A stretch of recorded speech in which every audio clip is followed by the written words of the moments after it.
Fanny Griesmer, l'image déjà vous avez mis beaucoup de couleurs alors qu'on va parler des bureaux un peu gris, des bureaux un peu ternes. Comment ça se passe? Est-ce qu'il y a un lien entre la déco de notre bureau et notre performance? Est-ce que lorsqu'on n'est pas dissipé, on est performant, ou est-ce que justement au contraire, quand on est bien dans son environnement, on se dit tiens je vais encore plus donner? Comment ça se passe? C'est justement toute c'est un débat question, l'objet de mon enquête. En tout cas, je vais vous planter le décor. Bruno Le Maire, le ministre de l'économie, des finances et de la relance, qui vient de publier L'Ange et la Bête, mémoire provisoire chez Gallimard. Son 11e livre, le 3e depuis qu'il est à Bercy. Donc, ministre et essayiste. Dernier livre qui est un récit en coulisses, gros succès. Dernier livre donc sorti le 14 janvier dernier, donc tout récent. C'est un récit en coulisses des 3 premières années du quinquennat.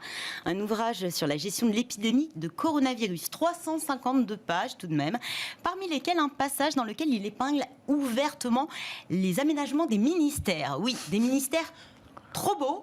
Si beau que cela nuirait au travail, selon lui. On appelle ça les lambris. Des scènes, ça doit être assez savoureux, où les conseillers se battent pour avoir les bureaux avec le plus de dorures. Alors, je ne sais pas s'ils se prennent en photo, ils prennent des selfies dans les bureaux.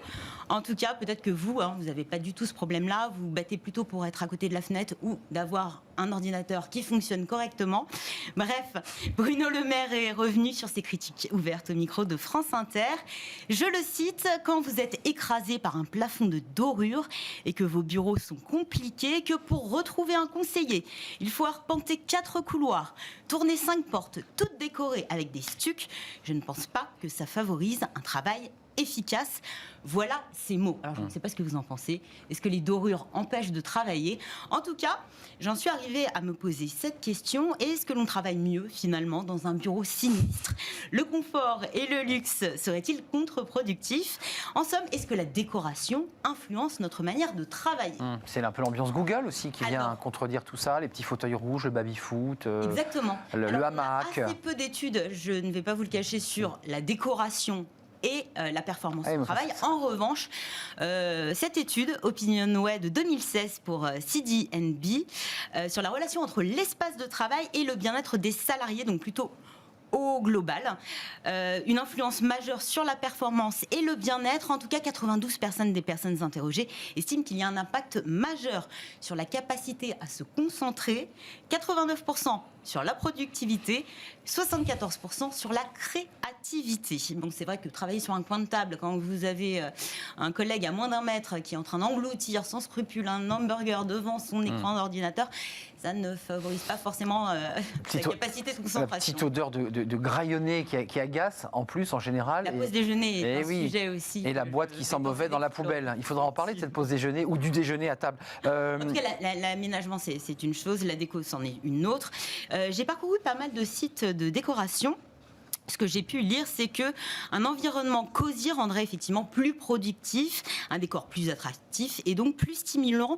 4 critères majeurs à retenir. L'environnement sonore, oui c'est important, difficile à maîtriser en open space quand même.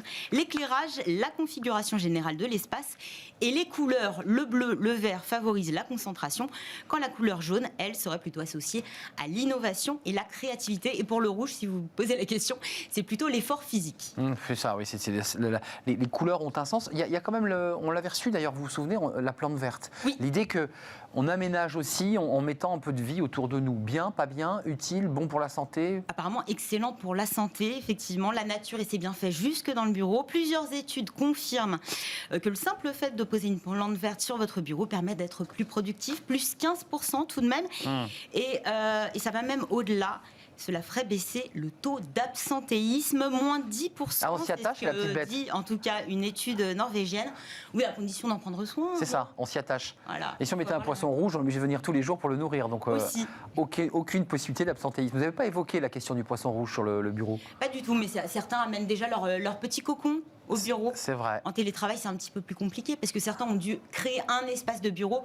Preuve que la frontière entre la vie pro, la vie perso nous amène quand même à recréer un espace de travail bien défini chez soi. Oui, c'est vrai que vous l'avez mis dans le contexte de on va au bureau, ce qui est très différent, j'imagine, que quand on est chez soi. Les cartes sont un peu rebattues. Bah oui. On a d'ailleurs reçu pas mal de sociétés de réaménagement de bureaux. C'est vrai. Il y a encore pas mal de choses à faire. Enfin, chez soi, on est censé être bien dans son environnement. Normalement. Certains ont profité du confinement pour un petit rouleau de peinture voiture.